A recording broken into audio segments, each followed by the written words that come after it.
नमस्कार प्यारे भक्तों। हमारे हिंदू धर्म में मंत्रों का बहुत ही महत्व है। मंत्रों के द्वारा व्यक्ति अनेक प्रकार की शक्तियाँ प्राप्त कर सकता है। साथ ही उसके जीवन में आ रही अनेक प्रकार की समस्या को पल भर में मंत्रों के उच्चारण के द्वारा समाप्त कर सकता है। आज के इस समय में लोग धन के अभाव में जूझ रहे हैं, लेकिन चिंता मत करिए। आज हम आप लोगों के लिए भगवान सूर्यदेव का एक ऐसा प्रभावशाली मंत्र लेकर आए हैं जिसका यानी रविवार के दिन जाप किया जाए तो विशेष लाभ प्राप्त होता है। क्योंकि रविवार का दिन सूर्यदेव को समर्पित है और इस दिन सूर्य मंत्र का जाप करने से विशेष लाभ प्राप्त होता है। तो भक्तों, देर किस बात की, चलो सुनते हैं मंत्र को। ओम ह्रां ह्रीं ह्रौं च सूर्याय नमः। ओम ह्रां ह्रीं ह्रौं च सूर्याय नमः। ओम ह्रां ह्रीं ह्रौं च सूर्याय नमः। ओम ह्रां ह्रीं ह्रौं च सूर्याय नमः। ओम ह्रां ह्रीं ह्रौं च सूर्याय नमः। ओम ह्रां ह्रीं ह्रौं सः सूर्याय नमः। ओम ह्रां ह्रीं ह्रौं च सूर्याय नमः। ओम ह्रां ह्रीं ह्रौं सः सूर्याय नमः। ओम ह्रां ह्रीं ह्रौं च सूर्याय नमः। ओम ह्रां ह्रीं ह्रौं सः सूर्याय नमः। ओम ह्रां ह्रीं ह्रौं च सूर्याय नमः। ओम ह्रां ह्रीं ह्रौं च सूर्याय नमः। ओम ह्रां ह्रीं ह्रौं च सूर्याय नमः। ओम ह्रां ह्रीं ह्रौं च सूर्याय नमः। ओम ह्रां ह्रीं ह्रौं च सूर्याय नमः। ओम ह्रां ह्रीं ह्रौं च सूर्याय नमः। ओम ह्रां ह्रीं ह्रौं च सूर्याय नमः। ओम ह्रां ह्रीं ह्रौं सः सूर्याय नमः।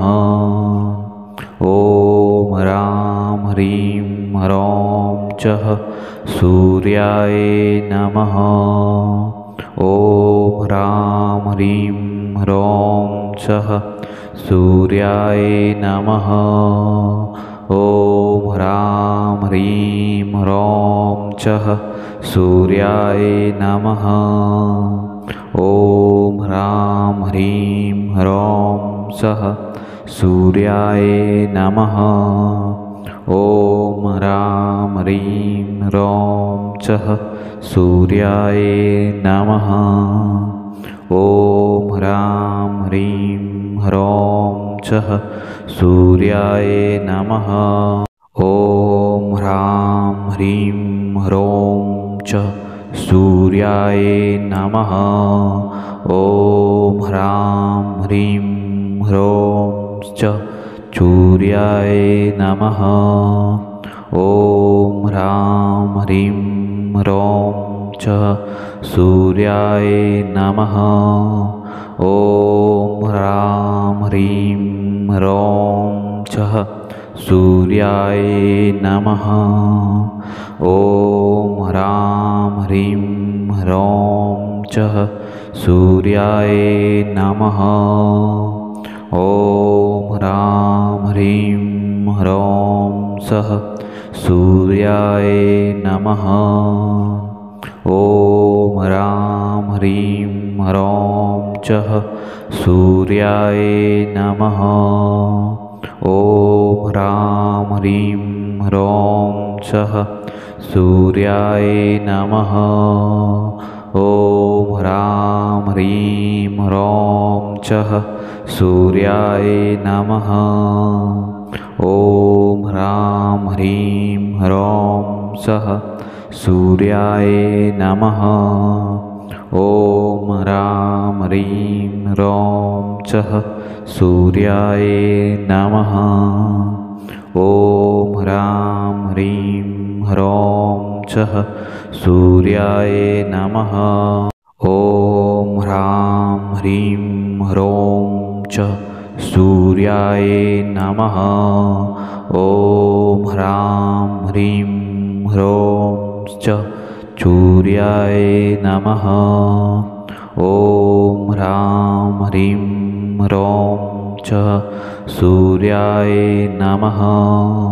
ॐ ह्रां ह्रीं ह्रौं च सूर्याय नमः।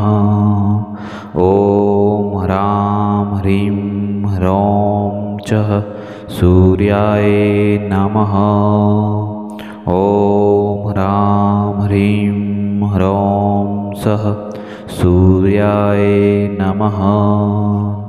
ॐ ह्रां ह्रीं ह्रौं चः सूर्याय नमः।